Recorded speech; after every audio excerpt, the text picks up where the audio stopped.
Como na manhã de hoje nós temos uma convidada muito especial, nós vamos convidar o Eduardo, do Departamento do DIGE, da Infância e Juventude, para apresentar a nossa palestrante. E o DIGE ele está com o apoio da URI, o seu Roberto, presidente da URI, aqui presente na nossa casa. Bem-vindo, seu Roberto. Então, nós vamos passar a palavra ao Eduardo. Bom dia a todos. Eu estou aqui representando um grupo de pessoas que organiza as atividades aqui do DIGE e da coordenação da família. E nós temos aqui a satisfação de receber Lúcia Moisés. Estivemos ontem aqui com um evento maravilhoso, cheio de aprendizado e muita emoção. E hoje a Lúcia traz para nós também essa palestra. E logo após essa palestra nós vamos ter, às 10 horas, a continuação. Quem quiser está convidado, que vai ser uma roda de conversa, né, em torno do mesmo tema. A Lúcia Moisés é uma escritora espírita, ela vem lá do Rio de Janeiro, é uma educadora. Ela também é tarefeira da Casa de Batuíra, no Rio de Janeiro. E ela colabora com a manutenção da casa, com a venda de seus livros. Então nós temos hoje aqui também, ali perto da saída, os livros, quem quiser, olhem, muito, muito bons os livros. E ela também é membro do Conselho Espírita do Rio de Janeiro. Ok? Então estão todos convidados a permanecerem, se quiserem, às 10 horas. E quem não puder e quiser também participar da roda de conversa no NES, que vai ser às 15 horas, fiquem à vontade. Começa às 14h30. Lúcia, a palavra é contigo. A tarefa de vocês, né, dessa reunião pública. E o tema, que acho que foi muito oportuno, que nos foi pedido, foi exatamente esse, o papel da família na era de transição. Como eu estou vendo algumas pessoas que se aproximam da minha idade, eu vou fazer uma perguntinha, sobretudo para esses que se aproximam da minha idade. Educar filhos, como os nossos pais nos educaram, era mais fácil ou mais difícil do que hoje? Podem responder. Era mais fácil. Eles viviam num mundo de muito mais certezas. Eles tinham muito mais referências. E certezas e referências serão os dois nortes das nossas conversas, da nossa fala aqui. O que eu chamo de certeza? O pai ou a mãe, ele podia até hoje, aos nossos olhos, dizer, mas deu muita chinelada, estava errado, não devia.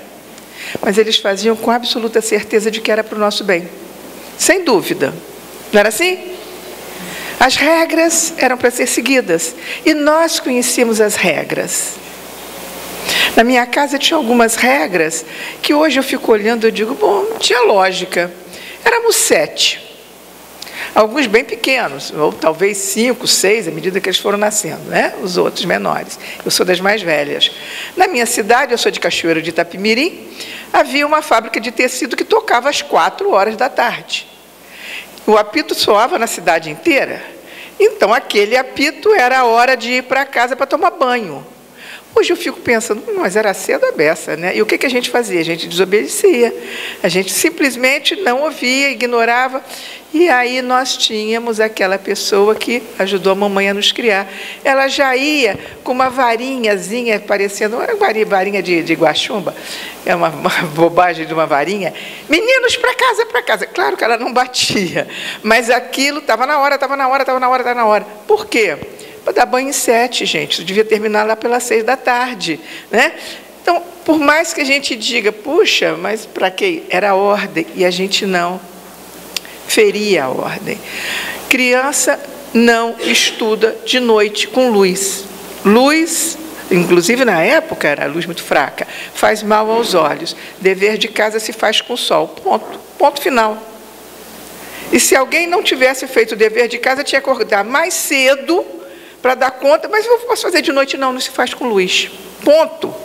Isso é certeza. Aí vocês podem dizer, mas será certeza? E quando você tem certeza que você está fazendo o melhor, acontece o que vai... eu não quero fazer propaganda nem spoiler de livro, não. Mas você mesmo, né, Eduardo, contou isso ontem. Eu tenho no livro um capítulo, um dos meus livros, que eu falo, Receita de Mãe. A mamãe tinha essas certezas. E um dia, né, ela viveu 100 anos, foi embora tem 6 anos. E espírita, mamãe era neta de espírita, eu sou bisneta de espírita. Então, aquela mulher convicta de estar fazendo o melhor para os filhos, né? E um dia uma amiga me perguntando, né, mas o que ela faz para ser tão amada que eu também quero ser amada? Vejam, aquela mãe que fazia ordem em casa, que tinha determinações, morreu adorada. E não era só pelos filhos, não, pelos genros, está aqui um deles, que a amava profundamente, todos os genros, todas as noras, adorada, firmeza. Mas ela tinha referências. E quais eram as suas referências? A forma como ela foi educada. Então, certezas e referências talvez sejam as coisas mais necessárias nos dias de hoje. Porque nós estamos realmente vivendo a era de transição. O que é essa transição? Coisas que valiam antes já não estão valendo agora, para uma série de coisas. Por exemplo, basta a gente lembrar como é que há 40 anos atrás se telefonava. Como que o telefone era caro. A gente colocava no imposto de renda. Bens, não era não? Linha telefônica. Hoje você nem consegue mais, você nem se vende linha telefônica. Por quê? Quando que a gente iria imaginar que hoje, com um aparelhinho na mão, a gente fosse para qualquer lado, falasse com qualquer pessoa, sem pagar, usando o WhatsApp, você fala em qualquer lugar do mundo.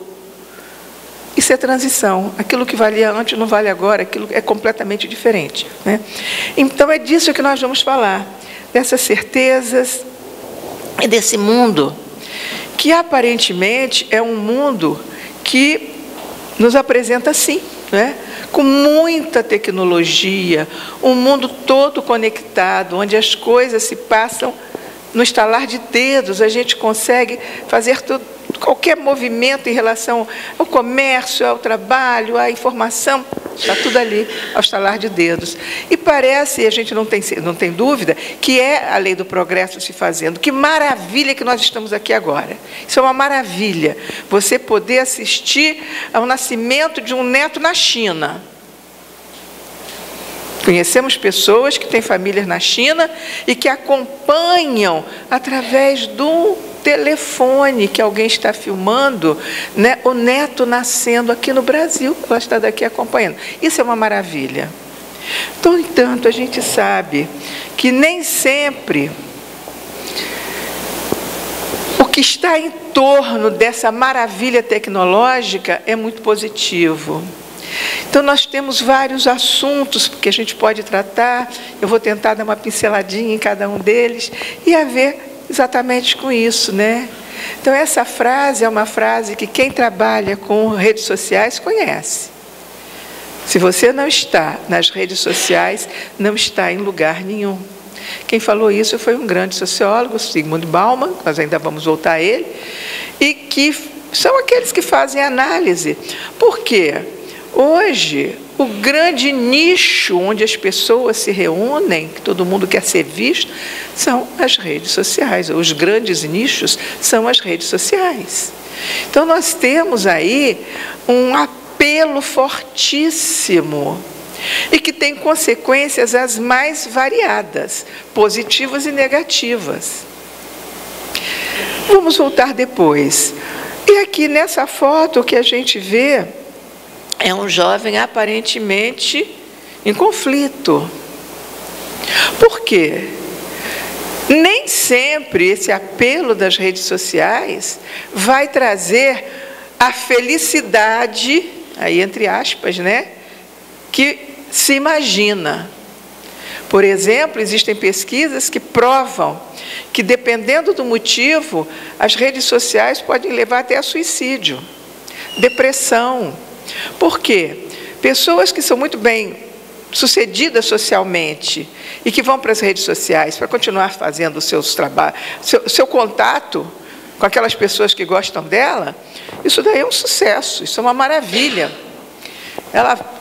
Tudo que põe, ela recebe curtida, tudo que põe, ela recebe apoio, as pessoas falam favoravelmente, mas aquelas outras que já são rejeitadas e que imaginam que se usando as redes sociais elas vão ter sucesso, elas são criticadas, elas são rechaçadas, elas são muitas vezes agredidas, ou o que é pior, ignoradas. Manda mensagem, manda pedido de amizade, manda pedido, ninguém responde, ninguém quer.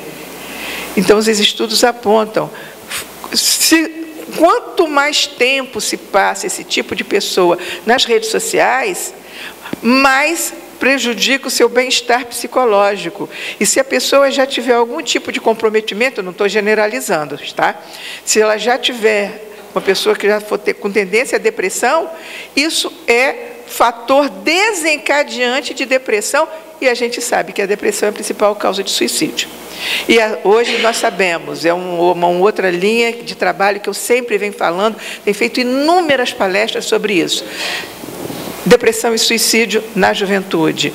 Existe hoje a gente tem que dar um grito de alerta aí. Por quê?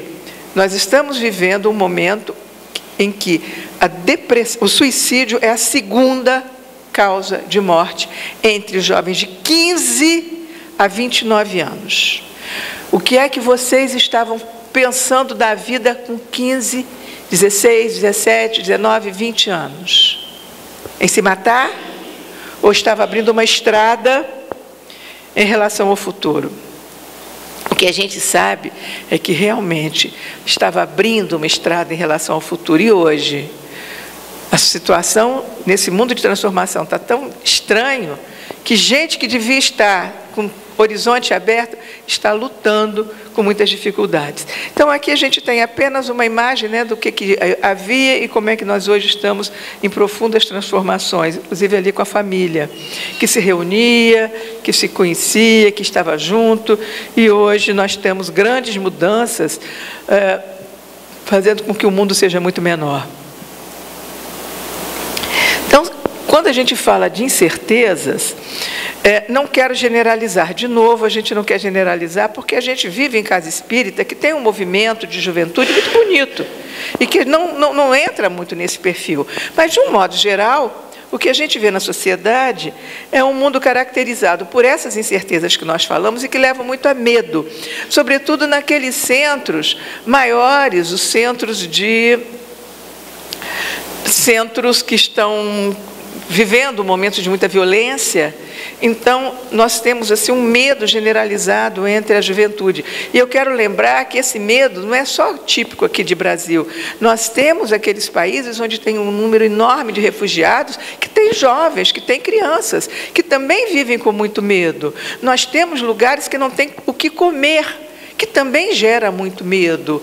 Então, nós hoje sabemos que, de um modo geral, talvez aqui, Balneário Camboriú seja uma exceção, Santa Catarina seja uma exceção, mas os estudos apontam que,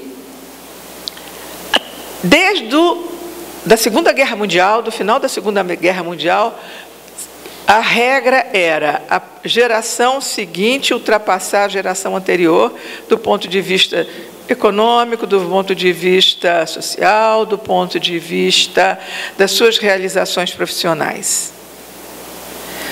Segundo as pesquisas de economia e de sociologia, nós estamos já vivendo nesse momento a primeira geração de jovens que não irá ultrapassar como geração o ponto onde chegou os seus pais, desde o final da Segunda Guerra. Isso é verdade. Se a gente olhar para a família da gente, a gente vê pai imigrante, avô imigrante, aí o pai já, né, aí os netos já conseguindo se formar na faculdade, atingindo postos mais elevados. Hoje, com o tamanho desemprego que nós temos, e, gente, eu estou falando sobretudo no meu olhar do Estado do Rio, vocês não têm ideia, Essa semana eu vi lá, São Paulo, as estatísticas de crescimento. São Paulo desse tamanho, vai, Rio de Janeiro negativo. A linha está aqui, Rio de Janeiro negativo. A gente vive esse problema muito de perto. Mas eu volto a falar da Europa, eu volto a falar de alguns países que estão vivendo esse tipo de crise, em que tem gente formada que não consegue entrar no mercado de trabalho. Então, muito medo, muita fragilidade. E essa fragilidade, sobretudo, no campo emocional. Por quê? Vamos voltar lá para aquilo que eu falei que seria o norte. Os nossos pais nos davam muitas certezas. E com essas certezas a gente tinha norte. Não pode estudar enquanto tiver luz, só pode estudar enquanto tiver luz solar. De noite não se estuda, ponto, certeza. Tá? Então hoje, como eu brinco dizendo que é chicote com açúcar. O que é chicote com açúcar? Aquela regra que vale às vezes não vale. Vale ou não vale? Por quê? Tem dias que o pai ou a mãe estão meio chateados, estão meio aborrecidos, estão meio severos, a regra vale. Outro dia basta mãe, por favor, mãe, compra. Então tá. Então a criança nunca sabe qual é o dia que vai valer e o que não vai valer. E na cabeça dela sempre o bom é que seja o dia que vai valer. Então isso é chicote com açúcar. Isso dá muita fragilidade emocional, porque você não sabe exatamente qual é o norte.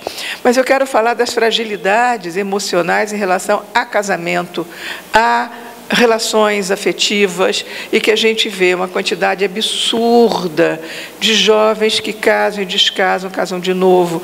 É a nossa realidade. É essa fragilidade nas relações que não havia. Aí vocês podem perguntar, mas também não eram felizes. Até podia ser mesmo. No entanto, a família que ficava ali, gerada sob aquele lar, crescia com mais certeza. E hoje, nós sabemos que os gabinetes, os consultórios dos psicólogos estão cheios daqueles filhos dos pais separados, que eles muitas vezes são vítimas, inclusive, da alienação parental. Quer dizer, aquele pai que na ausência o pai que na ausência da mãe fala mal da mãe, a mãe que na ausência do pai fala mal do para o filho. Isso dá até processo. Isso já existe, né, no Código Civil. Então, isso é fragilidade nas relações, e está muito relacionado com essa rapidez, as coisas são muito rápidas, né? Nós vivemos num mundo em que tudo é muito rápido, inclusive as relações. Com um toque, você hoje se desfaz de um namoro, se desfaz de uma relação. A gente brinca dizendo, né, que é uma maldade, porque se a gente pergunta para os jovens, como é que você termina um namoro hoje? Você vai lá, enfrenta a família, enfrenta a menina, ou enfrenta o rapaz, vai lá desmanchar. Como é que é, gente? Deleta, bloqueia, e não dá chance sequer da criaturinha que foi desprezada a dizer, mas eu queria reagir. Já foi. E o que é pior, ainda vai postar a foto com a namorada ou com o namorado daí a 2 dias. Então, a gente vive muito isso, a coisa da rapidez nas relações. E, junto com isso, a descartabilidade. Essa descartabilidade que a gente fala que é material, que existe também, né, tudo é descartável, mas a gente transfere isso para as relações. Então, caso se não der certo, eu desmancha. Eu caso, se não der certo, eu desmancho. Gente que está desmanchando namoro com 2 meses, casamento com 2 meses, com 3 meses, ou então com 1 ano de casado, já com filho e tal, não tem problema não, vai para outro.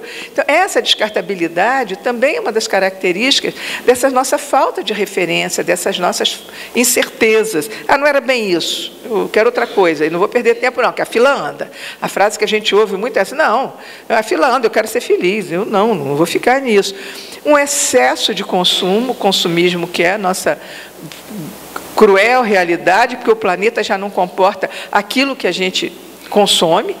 Eu sou uma pessoa extremamente preocupada com o consumo, evito consumir demais, tenho uma grande preocupação, inclusive nas casas espíritas, me perdoem, mas eu sempre falo, não estou falando aqui, da gente tomar esse cuidado de pensar no reciclado, pensar no reaproveitamento, pensar na redução, inclusive, né?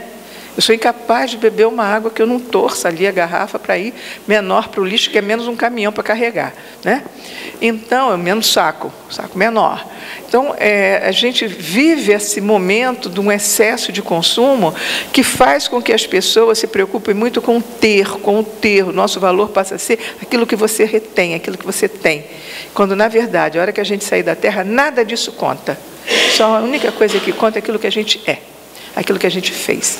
Então, a família hoje deveria ter esse olhar de, será que é isso mesmo? Eu vou comprar o amor dando coisas?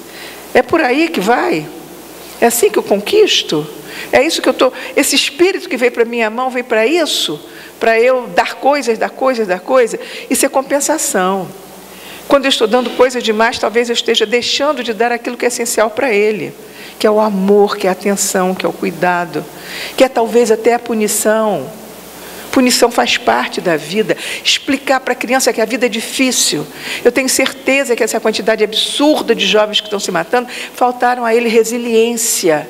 O que é resiliência? Se você pega esse objeto e aperta, aperta, aperta, não vai acontecer nada. Mas se eu pegar essa espuma que está aqui, ó, e se eu aperto, aperto, aperto, vou até fazer. O que vai acontecer quando eu largar? Volta. Volta. E nós, quando passamos pelo aperto e voltamos mais fortes, porque percebemos que podemos passar e vencer. Então, queridos, falar para a criança que a vida é difícil, dizer não sempre que possível, diga sim sempre que possível, mas não sempre que necessário. Vou repetir, diga sim sempre que possível, mas não sempre que necessário, porque a vida vai dizer não. E se você não juntou resiliência, se você não construiu essa resiliência, você não sabe como é que vai reagir quando fizer uma prova no Enem e não conseguir passar, quando estiver na faculdade e não der conta dos trabalhos, quando você tiver um namoro e aquele namoro terminar desse jeito que eu falei, quando você imaginar que vai conseguir um emprego e não vai, conseguir uma vaga não vai, ou está trabalhando e perde o emprego. Todas essas coisas nós precisamos dentro do lar trabalhar. Começa ali. E, sobretudo, vivemos esse momento do grande exibicionismo nas redes sociais, sobretudo, né? Então, as lojas, a gente passa, eu acabei de passando, né, por aqui todos os dias, digo, como tem loja bonita, como tem apelo para o consumo, e as pessoas acham que precisam realmente se exibir, comprar, se exibir, e a gente vai ver inúmeros sites ensinando isso, ensinando aquilo, como você parecer mais jovem, como é que você pode cortar seu cabelo, como é que você vai fazer maquiagem, passo a passo, é isso, o tempo todo, o exibicionismo. Fora que nas redes sociais, o que rola nas redes sociais é exibição.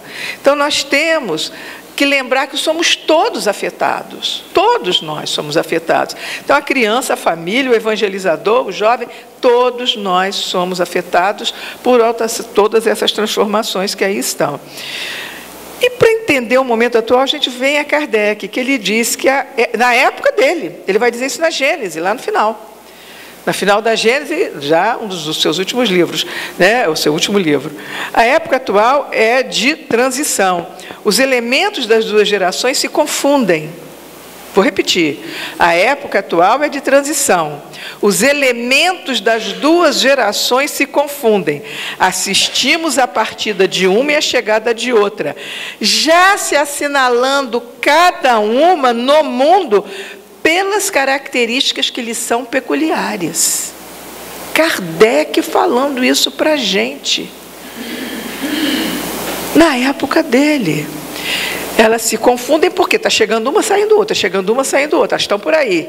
Mas cada uma com suas características, com seus elementos que são peculiares. As duas gerações que se sucedem têm ideias e pontos de vista opostos.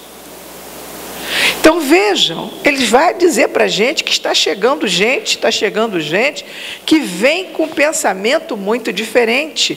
E a gente tem certeza disso porque o que aconteceu depois dele é uma transformação no mundo como nunca houve. Do ponto de vista tecnológico, mas também do ponto de vista das relações, da família. A família que Kardec conheceu era uma família que não tem absolutamente nada mais em comum com a família moderna. Nada. A começar passando pelos valores, mas é começar pelo número de pessoas. No caso dele, uma exceção, que a gente sabe que teve uma menina que eles adotaram, a menina veio a falecer, hoje tem pesquisas muito recentes, o Charles Kempf, que foi o presidente da Sociedade, Conselho Espírita Internacional, está fazendo pesquisas extraordinárias sobre a família de Kardec, muito interessante, mas fechando esse parênteses. A partir dessas famílias que eram completamente diferentes, o que a gente tem hoje, em termos de tecnologia, em termos de... Imagina se no tempo dele tivesse a tecnologia que tem hoje, o que ele teria produzido, porque eles recebia a carta pelo correio e escrevia pena, né? Agora, pontos de vista completamente opostos. E eu trago Bauman, esse sociólogo que viveu 96 anos, polonês, e que produziu muito. Ele é que cunhou aquele termo de modernidade líquida. O que ele chama de modernidade líquida? Que as nossas certezas se esvaem nas mãos, escorrem das nossas mãos como líquido. Então, ele tem inúmeros livros falando da modernidade líquida, e ele vai dizer hoje não se espera e nem se pressupõe que os jovens estejam, em vias de se tornar adulto, como nós. A tendência é vê-los como um tipo diferente que permanecerá diferente de nós por toda a vida. Então, isso é o grande desafio da era de transição. Você tinha suas referências, os nossos pais tinham as referências, e nós não temos referências, porque nós estamos lidando com seres que estão muito diferentes. Ele está dizendo aí, eles vão ser diferentes de nós por toda a vida. E a gente vê o pensamento acelerado do jovem, a gente vê como o jovem... isso aí é fácil de explicar, não é? Se a gente lê o Memória do Suicida, sabe que Dona Ivone Pereira, que recebeu o Memória do Suicida em 1926, mas que o relato dela passa em 1906, o livro é repleto de informações do mundo moderno. O Camilo conta que quando ele chegou lá para fazer o registro, a imagem dele foi gravada num disco singular que era colocado num aparato magnético que tinha uma tela espelhenta e que tudo que ele falou aparecia na tela. E dali para diante ele vai falar de uma tela que crescia, o toque da mão, ele vai falar de imagens do mentor que estava em outro lugar e que aparece na tela, ou seja... Esses espíritos, isso numa colônia, num hospital que recebia suicida. A gente imagina essa juventude, o que já não viveu no plano superior, antes de reencarnar. O que é que eles já viveram, o que é que eles já trazem. Então, o que é que falta? A parte moral. Muitos já são espíritos adiantados, como o próprio Kardec vai dizer, né? Essas gerações antigas, né, não tinham alguma das coisas que nós temos hoje. Hoje a gente tem a família mosaico. O que é essa família mosaico, né? É aquela que muitas vezes os meninos vivem em 2 casas. E se os valores são iguais, ótimo, né? Aquele que recasou e que a criança foi para lá. Se passa o final de semana com o pai, ou passa o final de semana com a mãe, não importa, mas que ali já tem outra família. Quando os valores são iguais, ótimo. E se não são? Como é que fica? Olha as incertezas aí, as faltas de referência.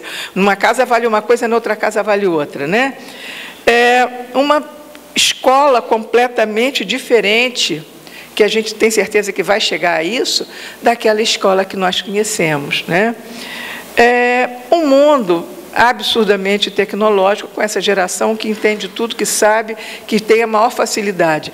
Mas é uma facilidade intelectual, que necessariamente não quer dizer moral, embora a gente saiba que a nova geração tem inteligência geralmente precoce. Isso a gente não vai nem discutir, porque eu acho que é tão óbvio que a gente vê isso, que as crianças, cada vez mais cedo, são capazes de fazer coisas que você não acredita que elas estão fazendo, né?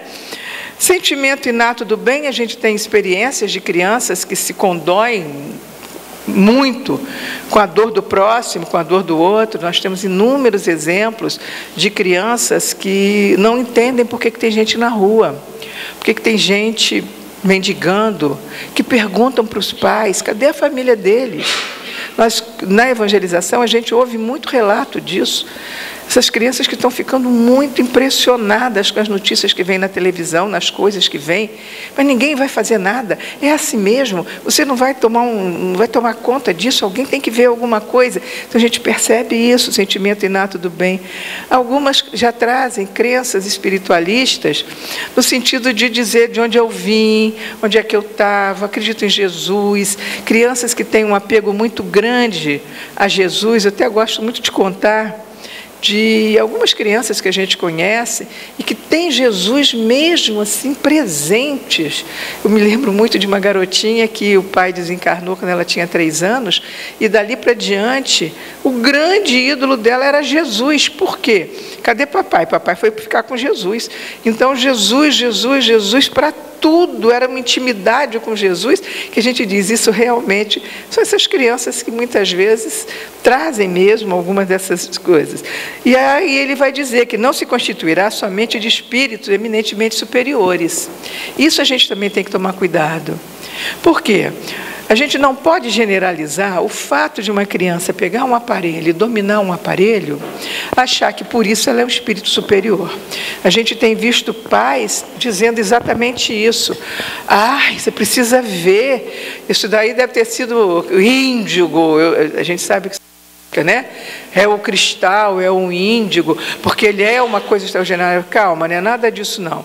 É que essas crianças, possivelmente nós também já vimos todos esses aparelhos, gente. Porque se Dona Ivone Pereira registra, em 1926, que lá na Colônia Maria de Nazaré já tinha os aparelhos, se a gente não andou por lá, a gente talvez estivesse num lugar melhorzinho. Claro que esses aparelhos também existiam. Por que a gente não tinha familiaridade? Porque quando chegou não tinha.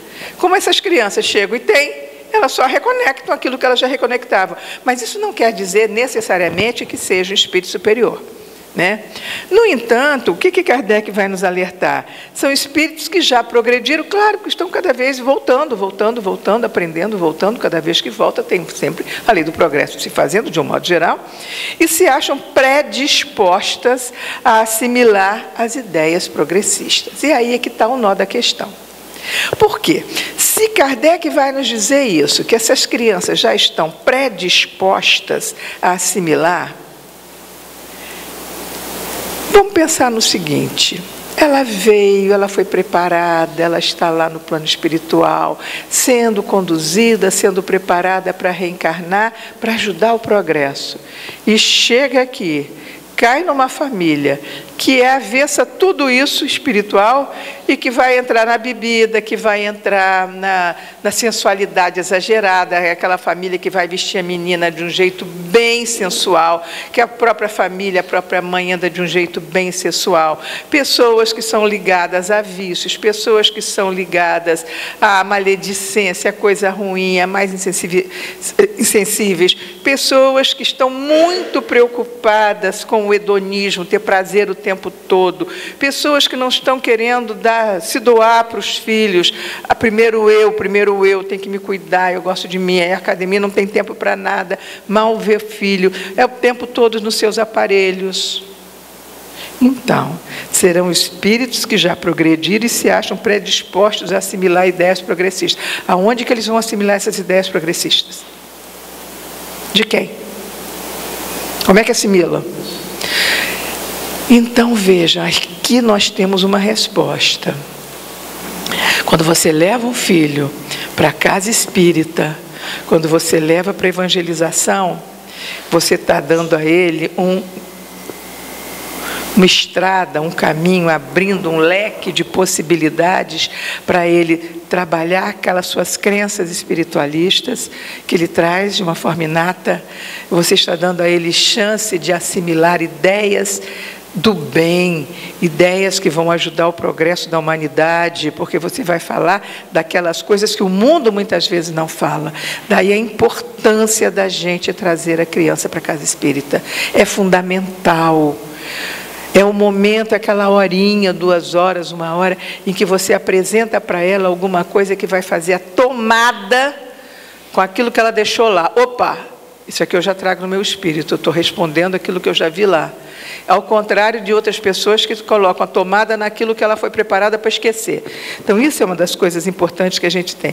E o Kardec vai dizer isso, que eles estarão aptos a secundar o movimento de regeneração. Então, esse movimento de regeneração, a gente vai ter com esses jovens, se a gente conseguir fazer isso.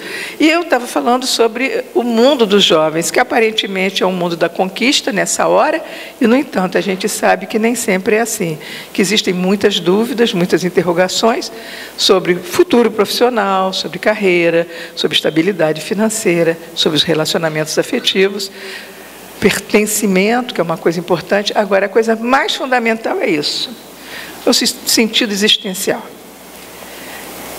O que é que eu vim fazer aqui? Por que foi que eu renasci? Eu vim aqui a passeio? Eu vim só para aproveitar, ir para o shopping, para a praia? Não. Esse talvez seja o nosso maior desafio, falar do sentido existencial. Por que eu estou aqui? Então, a gente sabe que hoje, por exemplo, é muita informação para um cérebro só. E nós temos que acompanhar, nós temos que ajudar. A gente sabe aquilo que eu já acabei de falar, não é? A questão das redes sociais, que muitas vezes a pessoa é isso aí, ó. Mas chega na rede, olha lá como é que ele se mostra, né? É sempre uma exibição, é sempre diferente, não é bem aquilo que ele é, né? A gente vai ouvir isso do Vargas Llosa, que foi prêmio Nobel, né? É a civilização de um mundo onde, em primeiro lugar, na tabela de valores vigentes, é ocupado pelo entretenimento, onde divertir-se, escapar do tédio, é a paixão universal. Então, isso é o que a gente está vendo.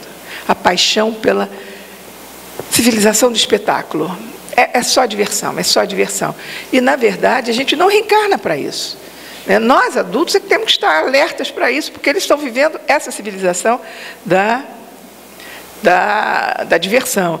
E, muitas vezes, por trás de uma tela, o que se esconde? Olha lá, intolerância religiosa, intolerância em relação a sexo, a gênero, né? Racismo, a gente vê, bullying, a gente vê. Então, ali cabe tudo isso. E nós estamos vivendo esse mundo com esses jovens passando por essas situações. E, sobretudo, muita questão relativa a posicionamento político. Então, nunca houve tanto racha, né? Tanto racha nas famílias. E, no entanto, a gente sabe que a espiritualidade diz para nós que o grande desafio dos pais e dos educadores é esse. Resta-lhes ainda um imenso progresso a realizar. O de fazer que entre si reinem a caridade, a fraternidade, a solidariedade que lhe assegurem um bem-estar moral. Essa é a nossa tarefa. Caridade, fraternidade e solidariedade. Para contrapor ao espetáculo, ao egoísmo, ao exibicionismo, a eu primeiro, o tempo todo, prazer o tempo todo, jovens pais que não querem cuidar de filhos, terceirizam. Imagina, minha juventude está indo embora, eu tenho que viajar, eu tenho que passear, eu tenho que ir para a praia, eu tenho que fazer. Alguém fica com filho, filho é muito chato, não quero ficar com filho. A gente ouve isso. Então, fraternidade, solidariedade, caridade, é a nossa bandeira. É a bandeira da casa espírita, é a bandeira da infância, é a bandeira da juventude. E a gente sabe que muitas vezes, em geral, né, você que traz essa criança para a casa espírita, esse jovem, mesmo que ele esteja assim, desalentado, olha lá, tem um amigo protetor, tem alguém cuidando dele. Esse é o nosso papel. Trazer para perto, né? E aí eu vou mostrar a vocês um depoimento que eu tirei da internet, de um jovem. Vamos pensar em que família que ele está vivendo. Ele diz isso: tenho 16 anos e sinto como se nada na minha vida tivesse sentido.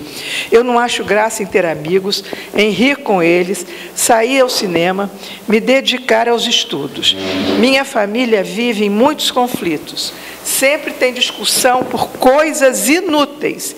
Isso me deixa ainda mais propícia a entrar em crise. Eu sinto fortes vontades de cortar meu corpo por inteiro, mas não posso fazer isso porque amo minha mãe e não quero deixar ela triste. Ela não merece isso. Eu só sei que estou cansada. Choro todos os dias, e os pensamentos suicidas não me deixam em paz nem um segundo. Esses transtornos estão me matando. Quero que Deus acabe logo com isso. Duro isso, não? Tenho 16 anos. Família vive em muitos conflitos, sempre discussão por coisas inúteis e que provoca crise nela. E o que ela está querendo? Morrer. Só não se matou ainda para não dar tristeza para a mãe. Eu trabalhava como evangelizadora numa turma de jovens, e uma das atividades que eu fazia era perguntar assim: qual é o seu sonho e qual é o seu medo? Eles falavam dos sonhos, dos medos e tal. Eu tinha um aluno que já estava no primeiro ano de medicina, filho de família espírita, que vinha na casa espírita desde pequeno, fazia evangelho no lar, e quando eu perguntei para ele, para a turma, né, cada um falando, a resposta que ele deu foi essa: você tem medo de quê? Meu maior medo é deixar de cumprir aquilo que eu me comprometi a fazer nesta encarnação.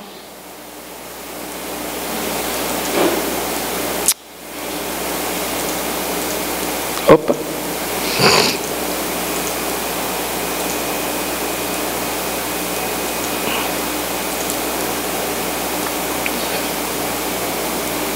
E aí? Onde é que está a diferença? Tenho 16 anos, ele tem 19. Quero morrer, quero que Deus acabe logo com a minha vida. E Daniel, aquele. Meu maior medo é deixar de cumprir aquilo que eu me comprometi a fazer nessa encarnação. Eu acho, queridos, que só essa comparação dá o recado inteiro do que eu queria falar. Família espírita, evangelho no lar, evangelização desde menino.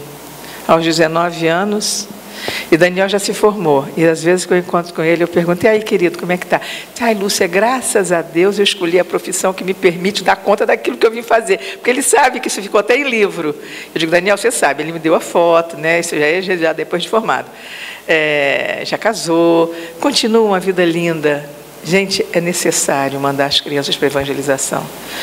Com esse contraste aí, a gente percebe bem, né, o que é.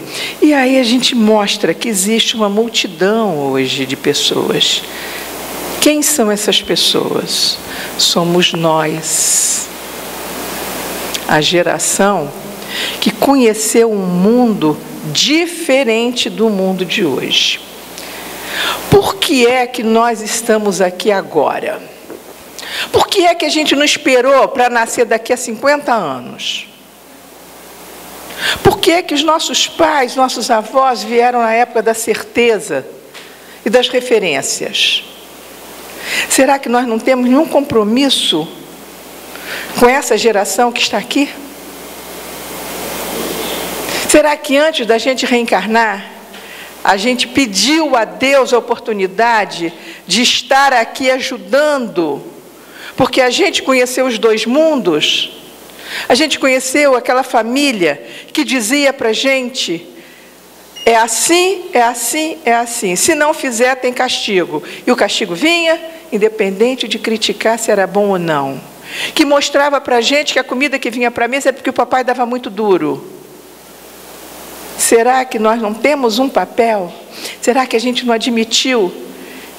Eu vou ajudar. Será que tem gente aí que veio para ajudar agora? Será que teve? Será que tem? Tem, né? Somos nós, gente, são vocês, né? Somos nós que viemos nessa hora com esse compromisso, sem dúvida. A gente veio com o compromisso de ajudar. E é por isso que a gente está na casa espírita, é por isso que a gente acorda cedo, que a gente vem, que a gente trabalha, porque a gente pediu essa oportunidade de conhecer os dois mundos e garantir que pode ajudar, sim, levando as certezas e as referências que hoje faltam tanto, né? Então, a gente sabe que essa mensagem de Bezerra eu sempre trago, porque eu acho que ela é muito forte, fala muito de perto a nós. Firmastes, filhos e filhos da alma, um compromisso com Jesus antes de mergulharmos na indumentária carnal, o de servi-lo com abnegação e devotamento. Prometestes que lhe serias fiel, mesmo que fosse exigido sacrifício. É sacrifício cuidar dessa nova geração? Dizer sim quando precisa, dizer não quando precisa? É sacrifício trazer referência? É sacrifício levar para o evangelho no lar, trazer para a casa espírita, cuidar dos estudos, mostrar a dificuldade da vida? Não, é muito fácil, né? Então a gente sabe que todo espírito reencarna para evoluir. Essa é a nossa tarefa, né? E aí, como que a gente vai encontrar nesse mundo líquido o caminho para a evolução? Com Jesus. É o caminho. É trazendo mesmo para a casa de Jesus como essa, né? Quando Bauman diz a modernidade líquida está dominada por uma instabilidade associada ao desaparecimento dos referentes, onde ancorar nossas certezas, a gente não tem referente, temos sim. Qual é a nossa referência? Espiritismo, a solidez doutrinária. Ele, como cientista, ele diz isso, a gente não tem certeza, não tem nada para ancorar. Nós temos sim. A nossa âncora está aqui, ó. Os nossos conteúdos espíritas, eles esclarecem, eles consolam, eles libertam. Vai libertar o jovem das coisas que o mundo está aprendendo. A criança consola na dor, na hora que está difícil, e esclarece o tempo todo para a gente, né? Então a gente vive esse momento delicado na Terra, e que eu gosto também de trazer. A mensagem de Bezerra, agora, 10 anos atrás, 9 anos atrás, que sejamos nós aqueles espíritos espíritas que demonstremos a grandeza do amor de Jesus em nossas vidas. Que os outros reclamem, que os outros se queixem, que os outros deblaterem, que nós outros guardemos nos refolhos da alma o compromisso de amar e amar sempre Jesus de volta com toda a pujança daqueles dias que vão longe e que estão muito perto. Essa é a nossa mensagem. É amar sempre. Nós temos essa possibilidade que o Evangelho de Jesus nos dá. E a gente quer, né, deixar como mensagem final que o nosso papel é esse, de aproximar de Jesus a juventude que está tão perdida. Que Deus nos abençoe nos nossos propósitos. Que assim seja. Muito obrigada.